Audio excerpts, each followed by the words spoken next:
A coisa julgada, ela geralmente se caracteriza, e essa é a visão mais tradicional que nós temos, no Código de Processo Civil de 1973 era só dessa forma que ela se caracterizava, pela chamada tríplice identidade dos elementos identificadores da ação. Eu particularmente acho melhor falar em elementos identificadores da demanda, porque parto da premissa de que a ação é una, abstrata, e a demanda, ao contrário, é a ação concretamente exercida. Então, analisando quem são as partes, autor e réu, a causa de pedir que foi veiculada e os pedidos formulados pela parte. É isso que faz, então, com que, na comparação entre uma demanda e outra, se possa chegar à conclusão que elas são iguais.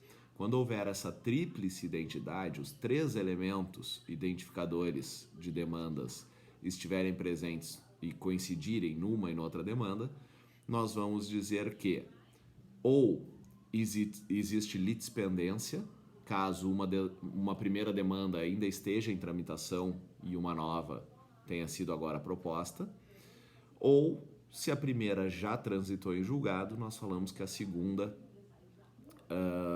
violaria o óbice colocado pela coisa julgada. Essa ideia do CPC de 73, ela partia de uma concepção estática e privatista da coisa julgada, em que o fundamental era analisar aquilo que era dado pela parte.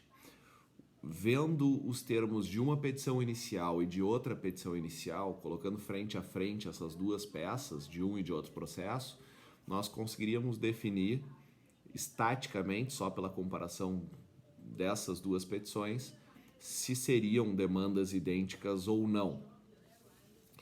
Pois bem, o Código de Processo de 2015, ele deu ênfase ao lado disso, não se apagou essa noção de coisa julgada em decorrência da tríplice identidade, dos elementos identificadores da ação, mas também um caráter dinâmico que é caracterizado pela evolução do debate que é travado dentro do processo.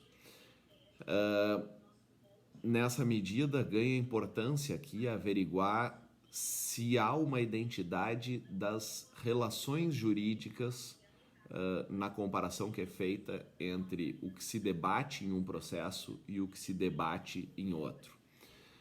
A ideia aqui tem presente uma noção mais cooperativa, colaborativa de processo, em que o mérito da causa não é fruto apenas da definição por parte do autor, que daria isso pré-definido. O mérito da demanda ele pode ser construído também pelo debate travado pelo réu, pelas questões que o réu traz em defesa, e também uma participação do julgador, como nós vamos ver, para, por vezes, fazer com que uma questão prejudicial possa também transitar em julgado, fazer a coisa julgada. Bem, isso vai ficar mais claro quando a gente começar agora a abordar a limitação objetiva da coisa julgada. Que objeto, o que fica coberto pela coisa julgada? Quais os limites disso?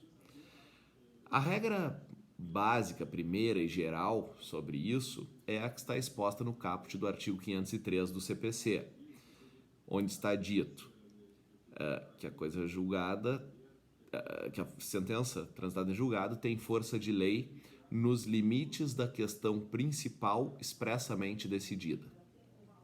Vejam só a referência aqui à questão principal. O que seria a questão principal? É o pedido que a parte autora formulou lá na sua petição inicial.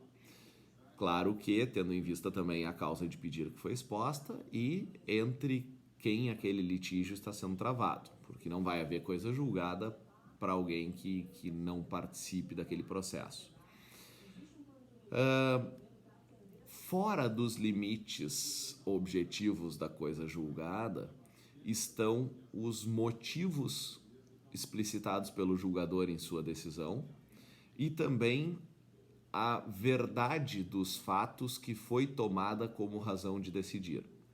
Isso quer dizer que o que consta da fundamentação da sentença, isso não transita em julgado.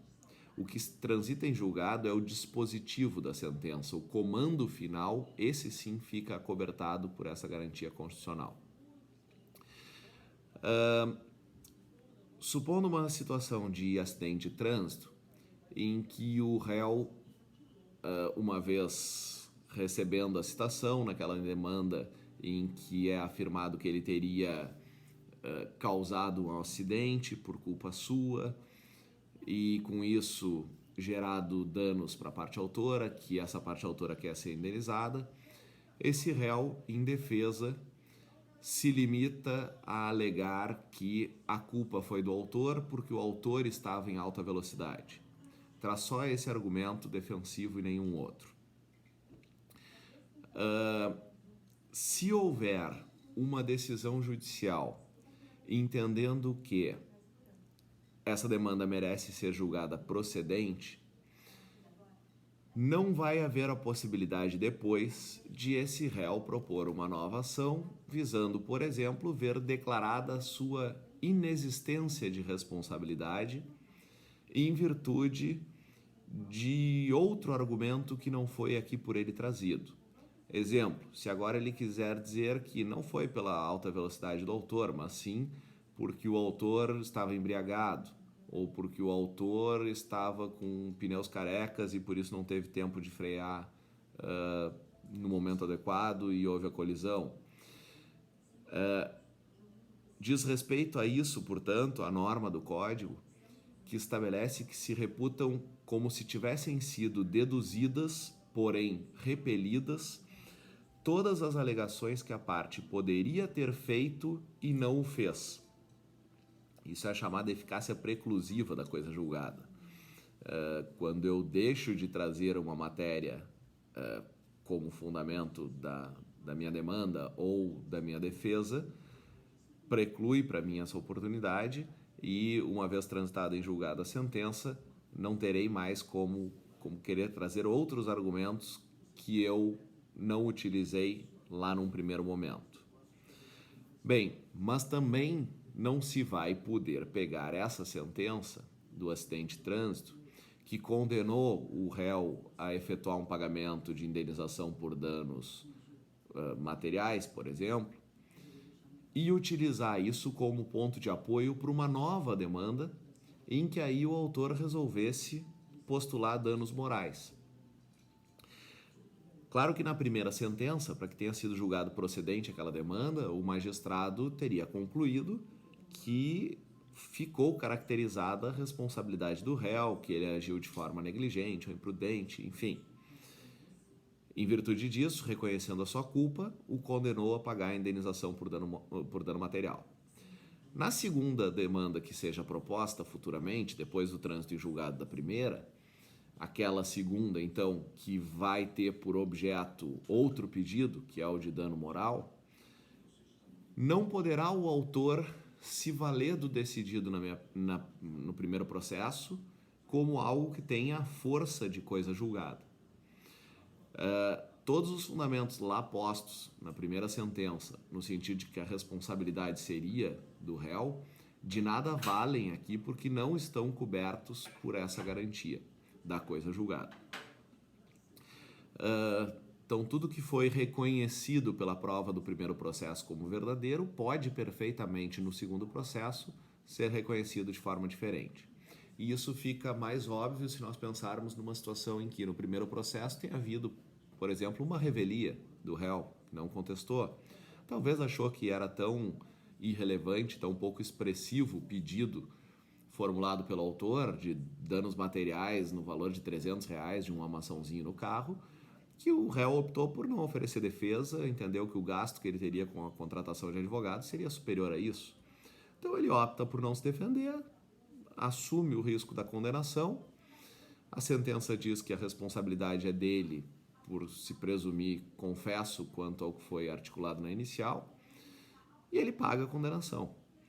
Não vai agora, quando a segunda demanda for proposta, ficar sujeito a não poder discutir se ele foi responsável ou não. Porque nessa segunda demanda, que tem um pedido diferente, aí ele apresenta a defesa, ele produz provas e a conclusão da segunda pode ser diferente da primeira. Não há obstáculo a isso, até porque, como vimos, os motivos e a verdade dos fatos que foi levado em conta na primeira sentença não ficam acobertados pela coisa julgada.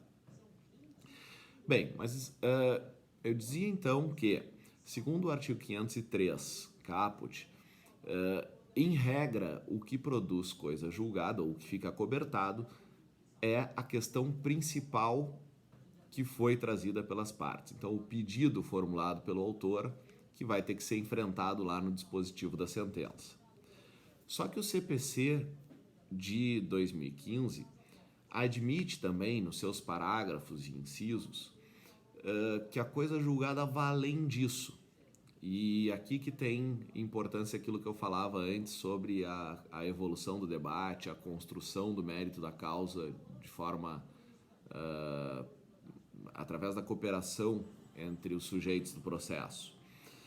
Dizem esses parágrafos e incisos do artigo 503 que também pode uma questão prejudicial trazida no processo vir a ficar coberta pelo Instituto da Coisa Julgada, mesmo que não tenha havido pedido algum da parte nesse sentido.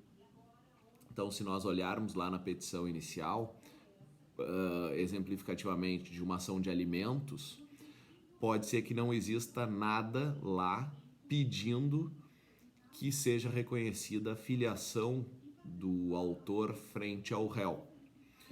O autor não foi reconhecido como filho, não está registrado como filho do réu, mas propõe uma ação de alimentos, prova dentro dessa ação de alimentos, ou talvez essa matéria nem contestada seja, que é filho do demandado, e consegue uma sentença em relação àquilo que ele postulou verdadeiramente que são os alimentos, sentença condenando o réu a pagar determinada quantia a título de pensão. Bem, essa questão prejudicial da paternidade ou não, primeiro, por que ela é prejudicial? Porque a sentença de alimentos só poderá ser procedente se nós partirmos da premissa de que há uma relação de paternidade. Se o réu conseguir derrubar essa situação, demonstrando que ele não é o pai do autor, ele automaticamente escapa de uma sentença desfavorável na ação de alimentos. Mas, se houvesse pedido de reconhecimento de paternidade, de investigação cumulada com alimentos, as duas questões seriam questões principais, as duas seriam objeto de pedido por parte do autor.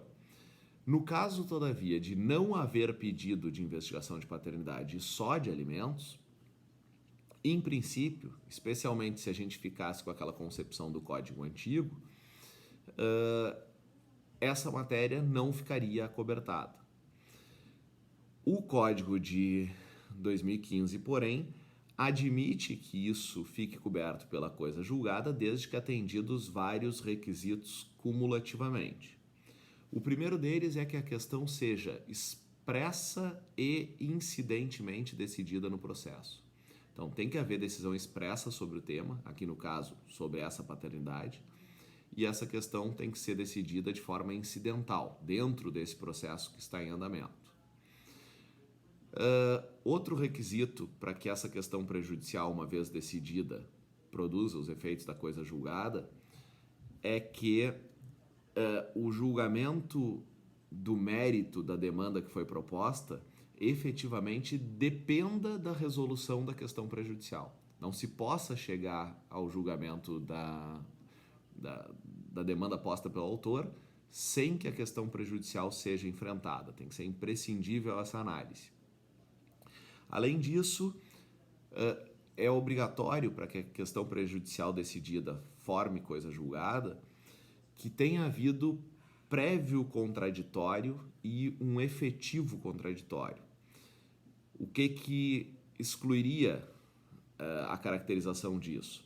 Por exemplo, quando nós temos um caso de revelia nesse processo, e que nessa mesma ação de alimentos, em que não foi formulado pedido de investigação de paternidade, se houver revelia, o magistrado não poderá trazer a questão prejudicial para o dispositivo da sentença para que faça com que ele fique acobertado pela coisa julgada. Nessa situação, teria que futuramente ser proposta uma nova demanda exclusivamente em relação a esse tópico para investigar a paternidade. Outro caso é se nós tivermos uma ação de cobrança baseada num contrato. Essa ação de cobrança vem a ser julgada procedente, condenando o réu a pagar determinado valor. O réu não alega ali nenhuma nulidade do contrato. Tempos depois vem uma nova demanda exigindo o cumprimento de outra obrigação decorrente do contrato e o réu, então, resolve trazer como uma questão de defesa a invalidade do contrato que tinha sido celebrado. É perfeitamente possível trazer essa questão nova da invalidade porque não foi discutida no anterior. Se no primeiro processo, contudo, tivesse sido abordada a questão da invalidade e essa questão tivesse sido trazida para dentro do dispositivo da sentença, para que lá houvesse um comando declarando a validade ou a invalidade do negócio jurídico, estaria fechada a porta para essa discussão no futuro. Ainda para que haja coisa julgada quanto à questão prejudicial, é necessário que o juiz que está atuando naquela causa seja competente em razão da matéria e em razão da pessoa, por serem competências de natureza absoluta, para tratar também dessa questão prejudicial, não só da questão principal que constitui o pedido do autor. E por fim, não pode ter havido nenhum tipo de restrição probatória ou impedimento a que se aprofundasse a cognição, o exame da situação posta no processo. Se houvesse restrições dessa natureza, não se poderia admitir que essa sentença produzisse coisa julgada quanto à questão prejudicial. Em síntese, o que vai fazer coisa julgada é o dispositivo da sentença. Mas aqui, em regra, se tinha que o dispositivo da sentença seria uma resposta aos pedidos formulados. Hoje se tem a possibilidade de trazer para o dispositivo essa questão prejudicial, desde que atendidos todos os pressupostos que aqui vimos, e quando isso ocorra, trazendo para o dispositivo também isso vai ficar acobertado pela coisa julgada. Terminamos por aqui.